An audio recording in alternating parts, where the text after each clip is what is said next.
Opa, boa tarde a todos. Queria Não. agradecer aí o convite, agradecer o Marcos, agradecer a todo mundo. E eu vou tentar aqui colocar só algumas coisas sobre também que a gente viu e considera que pode ser considerado, embora muita gente tenha tratado, o assunto é bastante empolgante, né? E a gente, queira ou não queira, no dia a dia da gente mesmo, e até mesmo durante as várias apresentações, elas orbitam, todas as ideias orbitam aproximadamente sobre pontos que são assim, vamos supor, comuns, né, a todas as formas, a cada modo de tratar esse assunto, né? Pessoal, vou fazer uma rápida apresentação minha. Algumas pessoas já me conhecem aqui há alguns tempos, né, outras não. Meu nome é Ricardo Pinheiro Ribeiro, fui engenheiro de produção na Petrobras por 30 anos, né? Sempre trabalhando no EIP. E em 2017 eu me aposentei, né? E hoje eu estou na iniciativa privada, certo? Mas assim mesmo continuo ligado à EPET, local aqui, a Rio Grande do Norte, Ceará. E a gente tem sempre entrado para discutir algumas coisas relativas a esses assuntos que estão extremamente incomodando a todo o povo brasileiro, principalmente nesse ano de 2021. Eu diria que foi o ápice da incomodação, né, do povo em relação ao preço dos combustíveis. A gente tem visto aí questão muito séria, como foi colocado aqui por vários palestrantes, do gás de cozinha, que simplesmente disparou o preço, ninguém sabe onde é que vai parar, e que levou muita gente a voltar, né, praticamente 25% das famílias, dos domicílios, a voltarem a consumir carvão, de alguma forma, ou associado com o gás de cozinha, ou até mesmo só consumindo independentemente, consumindo só o carvão, sem ter mais acesso a uma coisa extremamente básica, que é o gás para a preparação de alimentos, né? Isso aí faz parte também da segurança alimentar do povo brasileiro, né? E eu preparei aqui só uma apresentaçãozinha esquemática do mais ou menos da precificação, né?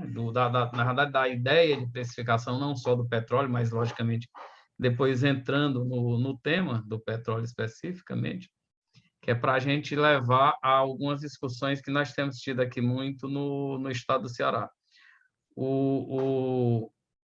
A imprensa aqui tem sempre, eu acredito que seja em todo canto, procurado a EPET para discutir. Toda vida que tem um aumento, é feita uma chamada, né?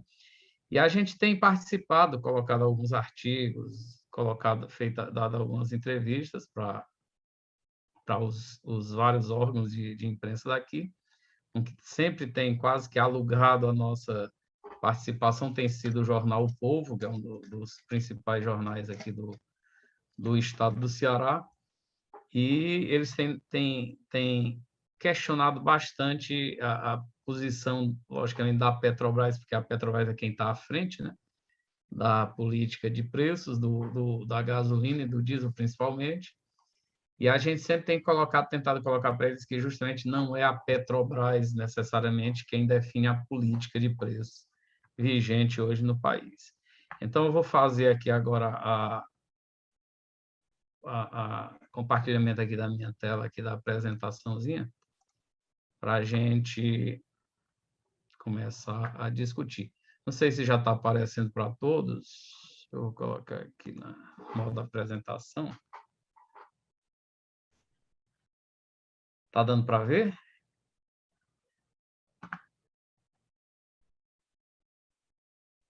Chegou aí para todo mundo? Pronto, então vamos lá. O tema basicamente é esse: elementos básicos de uma política de preço para o Brasil, né? Vamos falar de precificação rapidamente. A precificação é um processo em que o preço de um bem é definido pelo seu vendedor, podendo ser produto, serviço ou mesmo ativos financeiros, né? Isso é uma teoria bem rapidinha, só para a gente se posicionar em cima da precificação. Precificação de produtos e serviços em uma visão ampla. Só um momento, tirar aqui uma tela que apareceu bem na frente da minha. É uma visão, vamos lá. Precificação de produtos e serviços é uma visão ampla dos aspectos que devem estar presentes no processo de definição de preço, incluindo aspecto mercadológico, tributário, financeiro, além da percepção de valor por parte do consumidor, que é uma coisa que a gente tem justamente convivido bastante esse ano, que é essa percepção do valor do combustível no dia a dia das famílias. A estratégia de precificação é uma tarefa simples no cálculo, mas sensível na calibragem, exigindo adequação entre a rentabilidade esperada pela empresa e o preço que o mercado está disposto a pagar pelo produto ou serviço. O fato é que o produto sempre deverá ter margem de contribuição positiva, de preferência, né? Em conformidade com as expectativas de rentabilidade fixadas pelo orçamento geral da empresa. Esse sempre margem de contribuição positiva é porque, como eu estou colocando aqui um conceito geral de precificação, então ele não engloba exceções em que realmente pode haver o subsídio de um determinado produto ou serviço e que chega ao consumidor por um custo, por um preço, vamos dizer assim, né, precificação, menor do que o custo, inclusive, daquele bem ou serviço, certo? A definição do preço adequado de venda de um produto ou serviço junto ao mercado depende do equilíbrio entre preço e mercado e o valor calculado, em função de seus custos e despesas, né? Então, antes de definir o preço exato em reais, em dólares, em euro, é importante conhecer a diferença entre preço e valor. Preço, quando falamos de preço, falamos do número necessário de dinheiro para adquirir um produto ou serviço. Ele é determinado pelo fornecedor, é quantitativo e calculado a partir de variáveis envolvendo custos, despesas e o próprio valor, o quanto o mercado está disposto a pagar por esse bem, né? E o valor é uma definição mais profunda, tem um significado mais qualitativo, que depende exclusivamente da percepção do consumidor de vários fatores que vão além do custo monetário, como qualidade, inovação e necessidade, né? É justamente aquela ideia de que para alguns um carro antigo tem um valor e para outros ele é simplesmente um carro velho, né? A questão da percepção de valor é diferente entre as pessoas. O valor deve cobrir o custo direto da mercadoria, produto e serviço, somado às despesas variáveis e fixas. Na verdade, isso aí é o preço, né? Além disso, deve gerar lucro líquido, de preferência. Para definir o preço de venda de um produto ou serviço, o empresário deve considerar dois aspectos: mercadológico, externo e financeiro interno da própria empresa. Aspecto mercadológico. Pelo aspecto mercadológico, o preço de venda deverá estar próximo do praticado pelos concorrentes diretos da mesma categoria de produto ou qualidade. Isso aqui a gente poderia até associar mais ou menos com a visão do PPI, em que se fica olhando o preço que o mercado está colocando no preço do petróleo, especificamente, né? Porque, na realidade, o PPI ele não traz necessariamente o preço do derivado, ele fica comparando muito em cima do preço do petróleo. Fatores como conhecimento da marca, tempo do mercado, volume de vendas já conquistado e a agressividade da concorrência também exercem influência direta sobre o valor do produto, certo? Aspecto financeiro. No caso do aspecto financeiro, o preço de venda deverá cobrir os custos diretos da mercadoria, produto e serviço vendido, despesas variáveis, né? Comissão, vendedores, despesas fixas, como aluguel, água, luz e tal, e os tributos. O saldo restante será o lucro líquido, né? Mas no caso do petróleo, né? E seus derivados seria o mesmo jeito de tratar. O petróleo ele é um dos vários ativos que podem ser negociados no mercado financeiro e faz parte da carteira de aplicações. É uma commodity, né? É tratado como uma commodity, embora ele seja uma commodity fortemente estratégica, né? Quando a gente vê justamente essa preocupação enorme dos Estados Unidos com o setor petróleo, com a garantia de acesso ao petróleo, é porque, queira ou não queira, quando você vê a frota americana, na verdade, toda a defesa americana, se fosse tratado como um país, era o quinto país do mundo a consumir mais petróleo, certo? Então, ele tem um consumo muito forte, né? E a cotação do petróleo no mercado, sim, além de ter um consumo grande, tem um custo grande, ele também é estratégico, né? Justamente a despesa com petróleo do Departamento de Defesa americano é como se fosse o quinto país em consumo. E a cotação do petróleo no mercado internacional é afetada pela lei de demanda e oferta e decisões estratégicas de grandes produtores, não só pela oferta e pela demanda. A oferta e demanda ela varia no dia a dia, embora esse ano não esteja sendo necessariamente só oferta e demanda, né? Só porque os estoques americanos subiram que o petróleo cai e tal. Não, tem muita questão, outras que estão provocando a variação do preço. Nessa semana mesmo caiu bastante, saiu de quase 86 para 82 e pouco, em função de estoques americanos, em função do inverno que possivelmente nos Estados Unidos não vai ser tão forte, mas também em função de pressões ambientais e outras. Ao mesmo tempo, vai haver reação e em breve deverá haver um corte de produção ou manutenção da produção mesmo com já expectativas de aumento de consumo que podem provocar ou a manutenção do preço ou a elevação, né? 7 fatores que influenciam a cotação do petróleo: crise e recessões, escândalos envolvendo empresas, estoque de países consumidores, reserva de petróleo, tensões geopolíticas, que a gente já tratou muito aqui, reuniões da OPEP, que é essa questão da discussão das produções, né? E fatores ambientais que também podem provocar essa variação. Desenvolvimento da política de precificação derivada. As políticas de preço do setor de energia estão amparadas por um extremo arcabouço teórico, a teoria da regulação, exercício regulatório do setor petróleo e a atuação de outros países em suas políticas de preço, certo? A teoria do interesse público, ela está dentro dessas teorias de precificação dos derivados de petróleo que a gente está tratando aqui, certo? A teoria do interesse público, ela atua sobre as falhas de mercado, onde não há o equilíbrio dentro das firmas em seu custo marginal e o preço não é atingido, sim, e o preço, e não é atingida a alocação ótima de recursos, sendo possível a atuação do governo para corrigir a ineficiência alocativa do modelo em questão.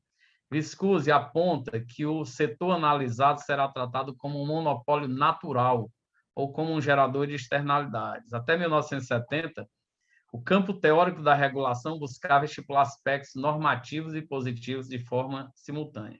Ao modelar a maneira do regulador dever se comportar, as teses se aproximam de um viés normativo, enquanto, ao descrever o comportamento dos reguladores, se aproximam de um viés positivo. Esse é um modelo que a gente passou muito tempo utilizando, né? Até mesmo, pode-se dizer, até o fim do governo militar, em que havia um forte controle estatal sobre o preço do petróleo e os derivados, né? 3 pilares da teoria do interesse público: existência de falhas de mercado, né? A gente sabe que a concorrência ideal é aquela que você tenha um número infinito de competidores. O setor petróleo não é assim, está longe disso, né? A atuação de um regulador benevolente, certo? E a escolha por instituições regulatórias eficientes, coisas que também são muito difíceis de se encontrar numa forma ideal. A gente, falando mesmo de instituição reguladora como a ANP, a gente vê muitas falhas na ANP, né?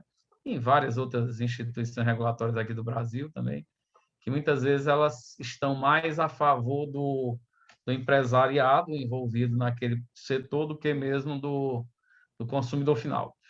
Há o argumento, conforme cita Goldenberg, de que os custos de transação da regulação do governo para a estabilização de um preço e a taxas justas são mais baixos do que o custo de competição desenfreada. Ou seja, a gente sabe que quando o governo está controlando, né, que no caso aqui é a visão do interesse público, os preços estariam um pouco mais baixos do que numa competição totalmente capitalista, totalmente liberal, né, que teria uma tendência justamente do lucro, da maximização de lucro, né? E a teoria do interesse privado. A teoria do interesse privado é bem visível, o nome mesmo já puxa, segue a linha da busca por meio de instrumentos regulatórios de interesses particulares dos agentes em questão, ou seja, até a própria regulação e os próprios reguladores, entidades reguladoras, vão tender a trabalhar em função do interesse desses agentes privados, né?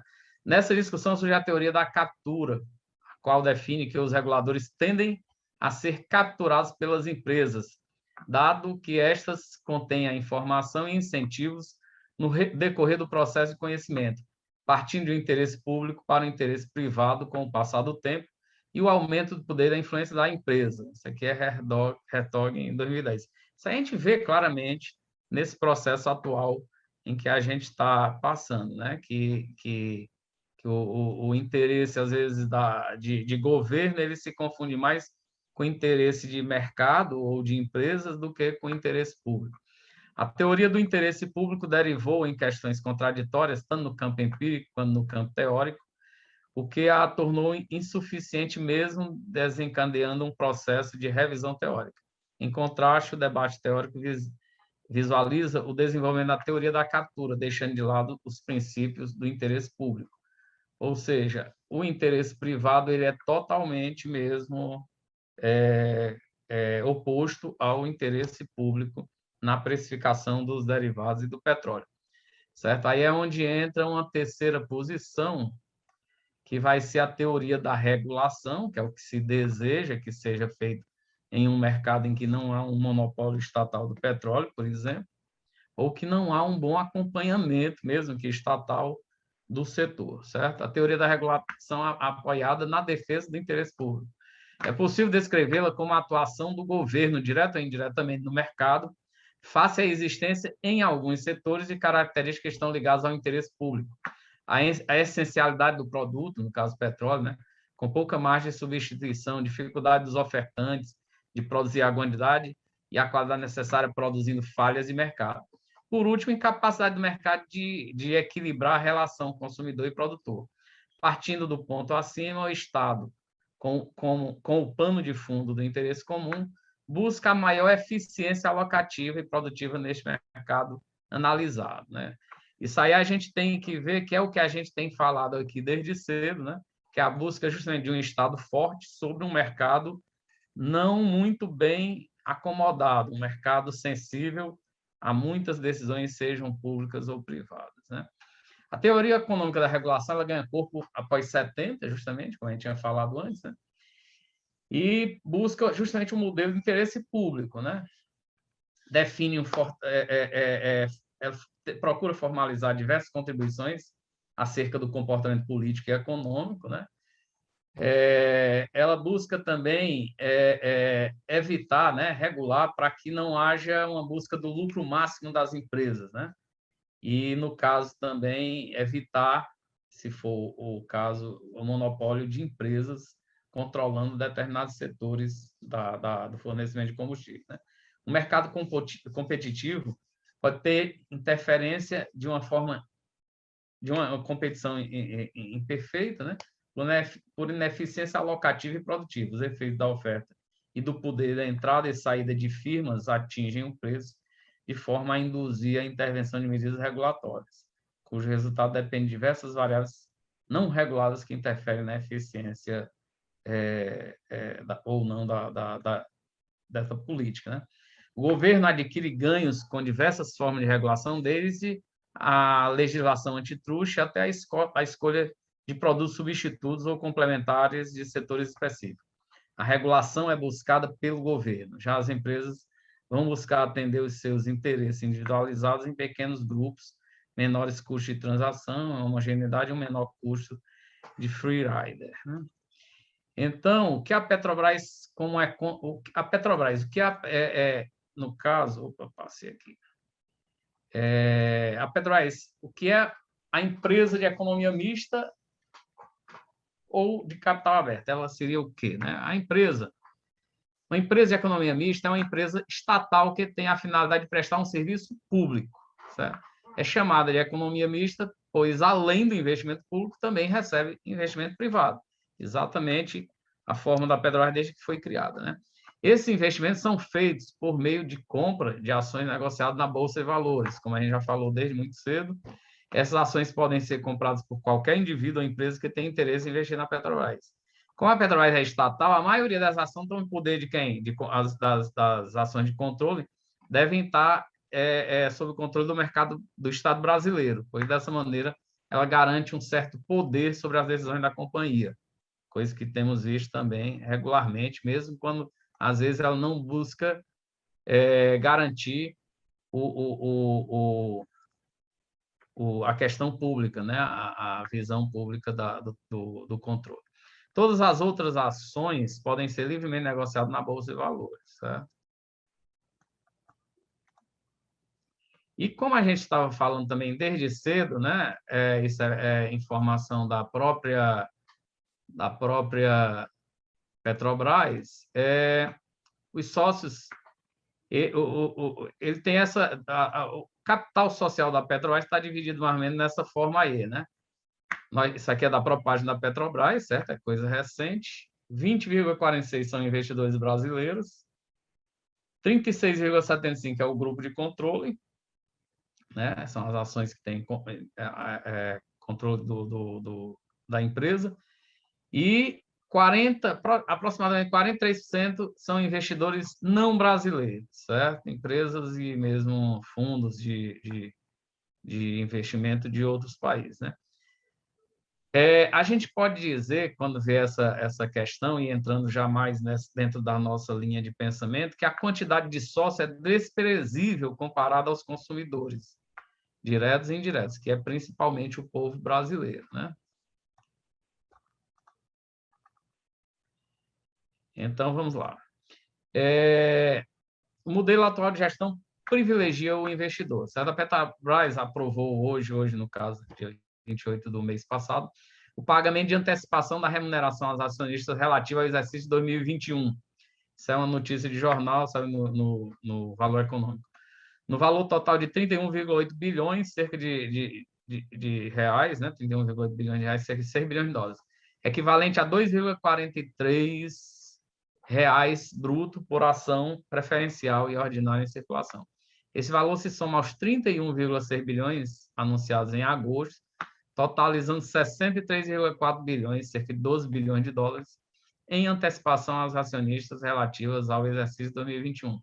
Ou seja, a gente vê que aqui dos 63,4 bilhões, né, 43% vai, de certa forma, para mãos de não brasileiros, que é uma boa parcela, né?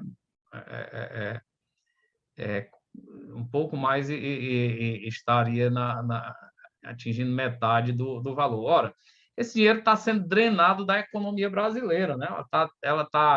Quando esse valor sobe, ele tira dinheiro que o cara ia comprar uma camisa, que ia comprar alguma coisa para o filho, que ia comprar alimento, que ia gastar na troca de um carro. Muito desse dinheiro, desses 63 bilhões de reais, saiu, logicamente, de empresas que estariam fazendo outros investimentos dentro de suas áreas produtivas, caso elas não viessem a ser tão atingidas no dia que poderia ser totalmente evitado, porque o preço do petróleo ele é muito em função justamente do valor do mercado interno, porque a Petrobras tem adotado o PPI, né? Mas o dólar também tem provocado esse empobrecimento forte das empresas e do consumidor em geral, do povo brasileiro, né? Que muitas vezes não tem acesso a mecanismos de proteção quanto à atualização do valor cambial, né? Política de preço. A política de preço assume um papel de destaque, focando mais nos efeitos do que nas causas dos seus aumentos, que impactam profundamente a vida das pessoas, carregando grande parte do orçamento familiar para os combustíveis e aumentando em cascata os custos de produção com os aumentos de frete e seus impactos nas relações intersetoriais. Aqui foi uma colocação que o Gabriel fez recentemente na IPBR, mostrando justamente esse impacto no orçamento familiar ou no orçamento das pequenas empresas, né? A drenagem que esses valores fazem do dinheiro circulante, que muitas vezes não fica nem no país, né? Fosse uma coisa que pelo menos fosse forçada a circular uma parte, ou sei lá quanto, alguma outra parcela, dentro do Brasil, retornasse para a economia, isso seria ótimo, né? Mas não necessariamente isso acontece. Preços. Cada vez mais, os preços do petróleo e dos derivados dependem de variáveis financeiras, mais do que da escassez relativa dos próprios produtos, ou seja, é a ciranda financeira sobre uma commodity de extrema necessidade, né? A grande questão é, os preços domésticos precisam seguir a flutuação de preços internacionais? tudo que se discutiu até agora, né, está em cima disso, e qual a velocidade desses ajustes. Aqui estaria justamente muito fortemente a questão precificação, que também seria o que a gente vai apresentar, que é mais só uma repetição, de certa forma, do que a gente vem discutindo, porque é a essência dessa questão, né? A gente precisa realmente adotar o preço internacional, qual a velocidade disso, né? Ora, hoje 70% da nossa produção vem do pré-sal, certo? Então, o custo de extração do pré-sal, a gente pode dizer que ele está na base da lucratividade da Petrobras, né? Ela detém uma boa parte, ou a maior parte da produção do pré-sal, e 70% da produção nacional é do pré-sal, ou seja, isso é uma vantagem muito forte para a Petrobras, né? E a política de gestão atual, o Brasil ficou mais dependente da importação de derivados, ao mesmo tempo em que aumentou sua exportação de petróleo cru, tirando de qualquer plano estratégico os projetos de ampliação do parque de refino. Isso aí também já foi mostrado e discutido, que nós estamos cada vez mais, nosso maior fornecedor de diesel, por exemplo, hoje, são os Estados Unidos, né? Chegando a valores estrondosamente altos, na casa de 30 e tantos bilhões de dólares, e que esse ano, inclusive, mexeu, 32 bilhões de dólares aproximadamente, mexeu na relação da balança comercial com os Estados Unidos, e nós estamos devedor nessa balança, ou seja, nós estamos importando mais dos Estados Unidos do que estamos exportando, que era uma situação antigamente desejada e que se praticava, né? Política de preço da Petrobras. As variações, que são muito rápidas pela política de preço da Petrobras, são as principais causas dos aumentos de preço. Por outro lado, os impostos indiretos desempenham um papel redistributivo importante, sendo a principal fonte de recursos fiscais de muitos governos estaduais. Essa questão aqui é a questão do ICMS, que hoje virou também uma questão quase de disputa política, né? Virou quase não, é hoje uma disputa política, certo? Os tributos indiretos são percentuais sobre o valor de venda e, como tal, sobem quando os preços sobem.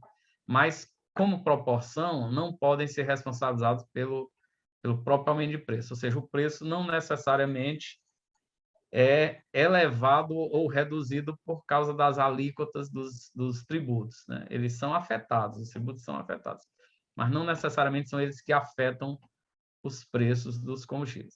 Isso aqui é só para mostrar rapidamente, isso aqui todo mundo tem acesso na página da Petrobras, a relação de preços, né?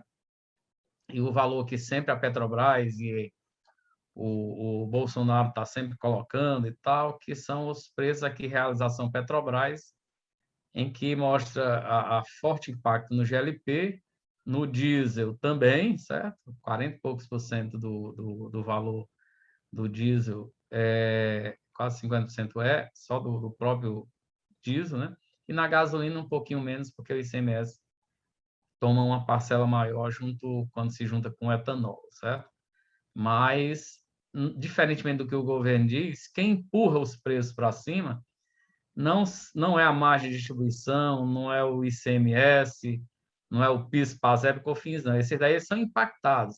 Caso a gasolina, quem puxa para cima é aquilo que é material mesmo, que é produto, que é líquido, que é a gasolina em si e o etanol. O resto são margens. No diesel, a mesma coisa. A realização Petrobras e biodiesel são materiais, né? São substâncias. O resto são margens, né? Então, quem mexe mesmo no preço não são as margens, são os materiais, né? E, então, voltando por outro lado, não se pode tratar todos os derivados da mesma forma, né? A política de preço da gasolina, que atinge principalmente os veículos privados de transporte de passageiro, não pode ser igual à política de preço do diesel, que impacta os custos de transporte de mercadoria, custo de operação de máquina e equipamento de transporte coletivo de passageiro. De forma distinta também deve ser a política de preço do GLP, o gás de cozinha, que, por seu efeito gigantesco sobre a renda das famílias mais pobres, tem elevado a sua substituição por lenha e por outros combustíveis perigosos e atrasados na eficiência energética, né? Inclusive, a energia elétrica, devido à crise hídrica que o Brasil está vivendo, hoje ela está sendo fortemente impactada pelo preço do diesel, né? Vira uma ciranda mesmo muito complexa, porque o diesel sobe de preço e a energia elétrica é forçada a ser subida também.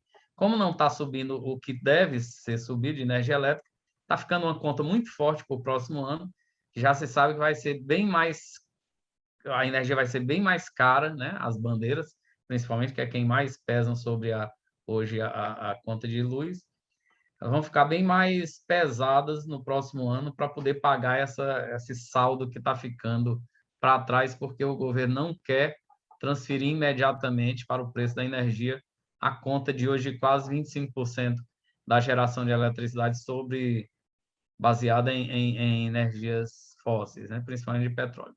E a utilização do petróleo doméstico produzindo em uma empresa integrada é calculada utilizando os custos de produção, que no caso do pré-sal são muito mais baixos do que os preços internacionais de petróleo, ampliando a margem de refino, né?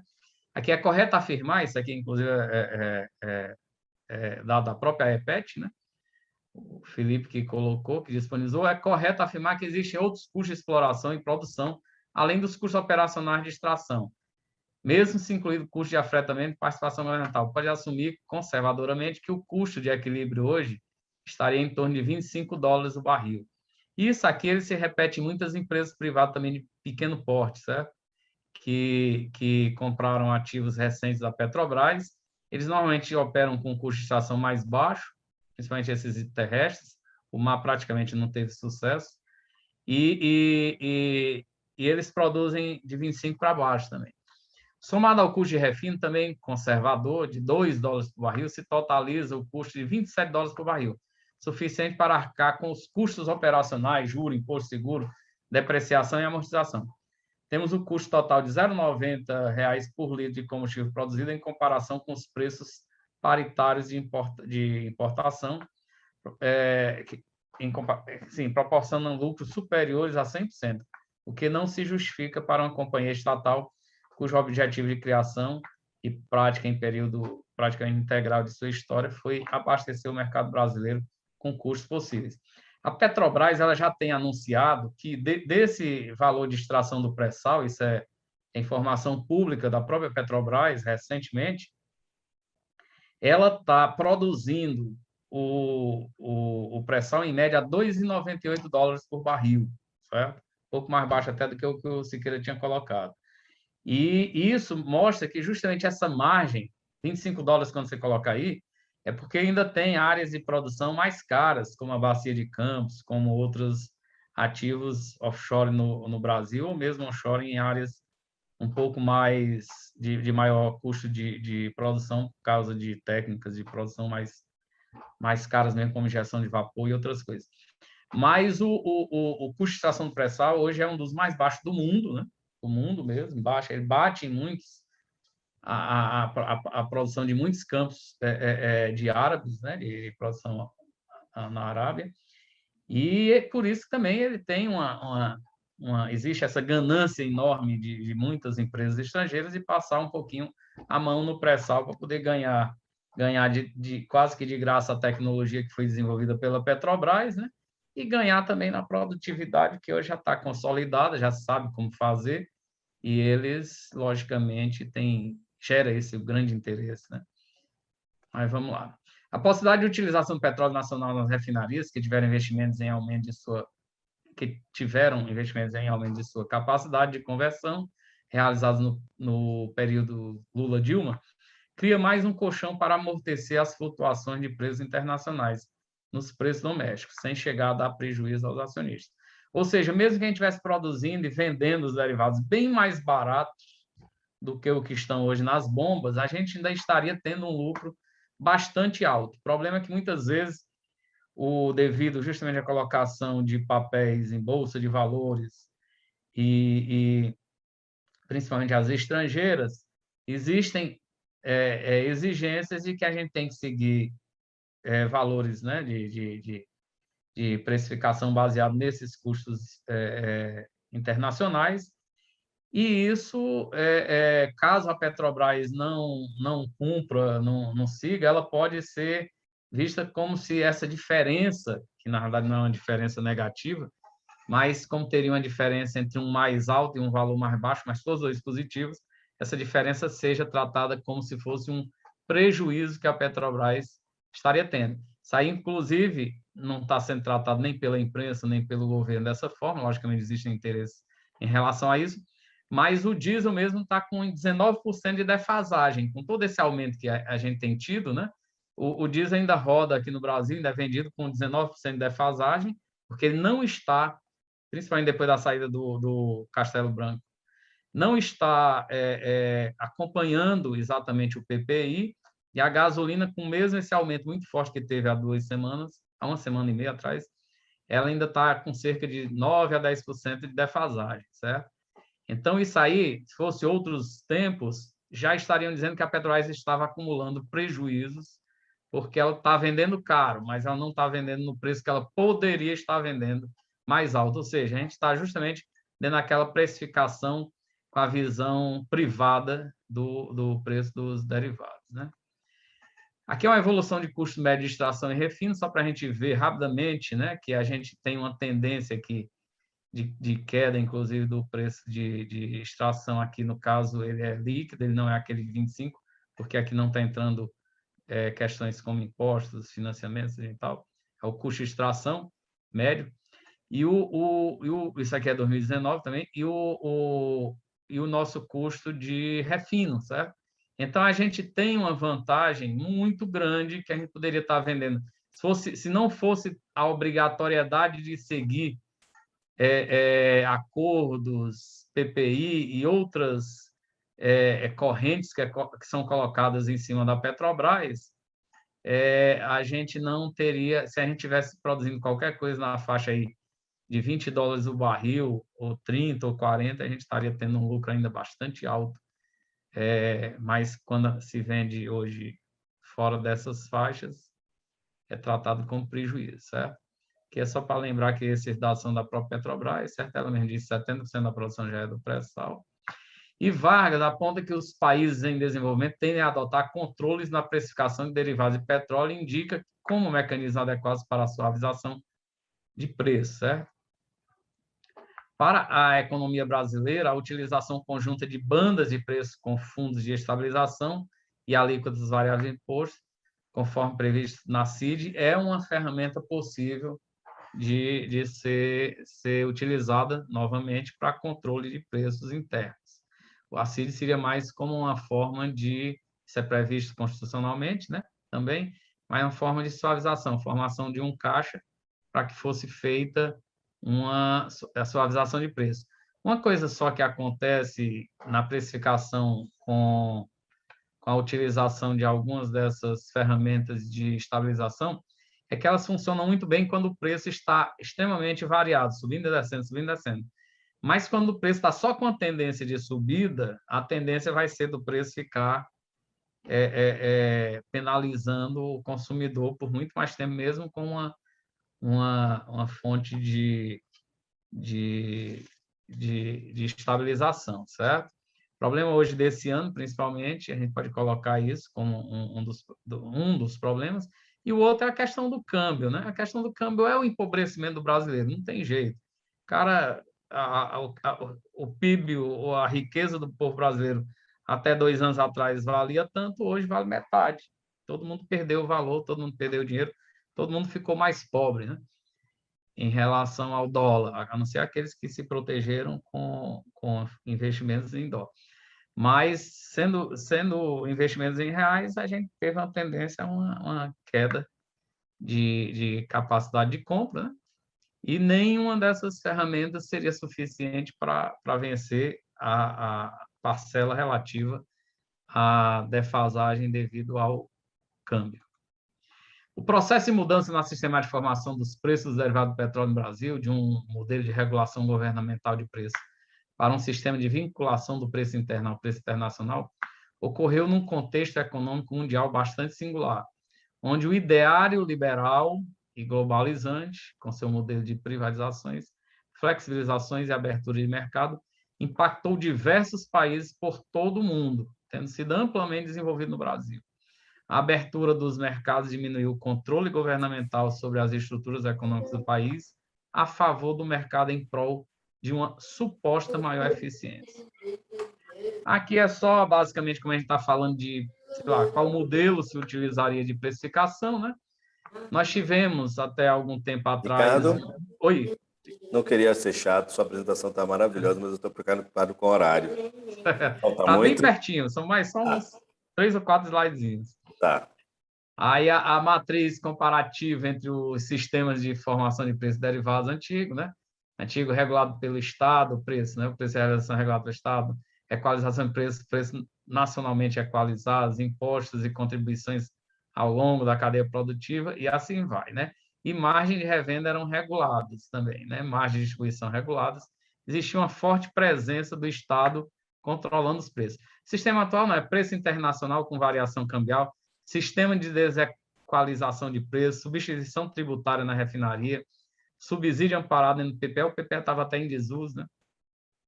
Margem de distribuição liberadas e margem de revenda liberada. Ou seja, nós estamos numa situação justamente de política de preço e mercado, ou de preço privado, né? Precificação privada. Medidas, aí, como propostas de medidas, a Petrobras, o governo, logicamente que a Petrobras não decide isso sozinha, poderia recuar da política de paridade internacional nos preços derivados e levar em consideração outros fatores, como a produção do petróleo e o refino no país, custos para essa produção, câmbio, demanda por derivados. Ou seja, o preço interno poderia ser um e o preço para exportação seria outro, baseados, esse sim, no preço de paridade internacional. Também caberia à ANP e ao governo federal dar mais transparência e visibilidade à composição dos preços, para que os distribuidores e revendedores não capturem os ganhos. O problema todo é porque nós temos hoje, justamente como foi colocado, a Bicom, que ela tem grande força dentro da ANP, dentro do governo federal, não é muita gente, é pouca gente, mas que financia, inclusive, movimentos para que se tendem haja essa tendência de se adotar o PPI. Por quê? Porque eles querem importar, eles querem trazer. Eu já vi, inclusive, pessoalmente, conversando com alguns caras desse lado, dessa linha, que eles, por exemplo, a Lubinor, que é a fábrica de lubrificante de Fortaleza, ela estava à venda, e um grupo estava querendo comprar a Lubinor para zerar a produção dela de asfalto e de derivados e passar a utilizar só a tancagem da Lubinor, que está dentro do porto do Mucuripe, tem já toda uma estrutura montada, para importação e armazenamento de derivados importados. Ou seja, eles têm realmente esse pensamento do ganho imediato na revenda dos combustíveis dentro do Brasil. Ou seja, uma drenagem realmente do poder de compra do pobre do brasileiro. Usando esses princípios, a empresa poderia repassar o preço dos derivados, os ganhos de produtividade que tem conquistado, pois está aumentando a produção de petróleo e reduzindo o custo no refino. Isso aqui é a Petrobras, né? Se ela tivesse uma nova política, mas aí não daria hoje ainda dentro desse modelo que a gente está convivendo, querendo conviver. A Petrobras não sabe se é pública ou se é privada, e ela quer conviver e permitir que outros privados concorrentes ganhem dinheiro junto com ela. Ela está com uma crise de identidade tão forte que deixa ela num momento crítico como esse, sem saber para que lado ela deve seguir. Então, ela está seguindo o modelo privado e, logicamente, ao mesmo tempo desagradando o povo, que pode ser que depois dê uma resposta para ela, né? Por outro lado, como aponta o movimento sindical petroleiro, a Petrobras deveria passar para o processo de venda de refinarias, deveria parar com o processo de venda de refinarias e aumentar o volume de petróleo refinado. Em 2020, as refinarias da Petrobras utilizaram só 79% de sua capacidade. Isso aqui a gente já tratou também. Volume recorde de dividendos relativos às operações de 2021 é resultado do preço de paridade internacional. Logicamente, nós estamos com mais de 2.000% em relação ao preço de extração, a média ou mais, né? Na verdade, tem até mais. E dos combustíveis, né? Da queda dos investimentos, que também a Petrobras não gastou quase nada, como foi colocado agora pelo Siqueira mesmo, e das privatizações, ou seja, aquele lucro também não é só revenda, não, também tem dinheiro que ela está vendendo os pneus do carro para dizer que teve lucro, um taxista que vende os pneus do carro, depois não roda, mas teve lucro no momento, né? Dessa forma, não é só a política de preço a principal vilã do repasse imediato de preços internacionais para as contas do consumidor brasileiro. É a política geral para o setor, com o desmonte da Petrobras, sua subordinação aos interesses financeiros de curto prazo de alguns acionistas e sua saída da distribuição e da logística, com a ampliação da importação de derivados, as principais forças causadoras da variação do preço interno. Nesse contexto, A política de preço elevado não pode se resumir a uma disputa entre acionistas que querem retorno de curto prazo e os consumidores brasileiros, né? Equacionar o desejo dos consumidores e dos investidores é uma decisão de governo. E a política de governo é quem define a política de preços. Se agrada ao consumidor, como a gente viu lá naquelas teorias iniciais, né? Ou se agrada ao investidor. Mas o governo é uma questão de escolha dos consumidores. Ou seja, os preços dos combustíveis são uma questão de escolha, feita a cada 4 anos. Isso aqui foi justamente o tema de um artigo sobre o preço da gasolina, questão de escolha, Jornal O Povo, aqui de Fortaleza. Ou seja, quem vai realmente definir, corrigir ou delinear uma linha de precificação da Petrobras vão ser os eleitores que vão votar nos próximos governos, no próximo presidente, nos próximos deputados, nos próximos senadores. E isso tem que ser rapidamente trabalhado, né, para que a gente não tenha de novo, como aqui no Brasil, em que 57% dos eleitores votaram no governo atual, e a gente sabe que 57% da população, do contingente de eleitores não é elite, é gente pobre mesmo, foi quem colocou esse cara lá em cima e estão pagando o preço pela escolha que eles fizeram há 3 anos atrás, né?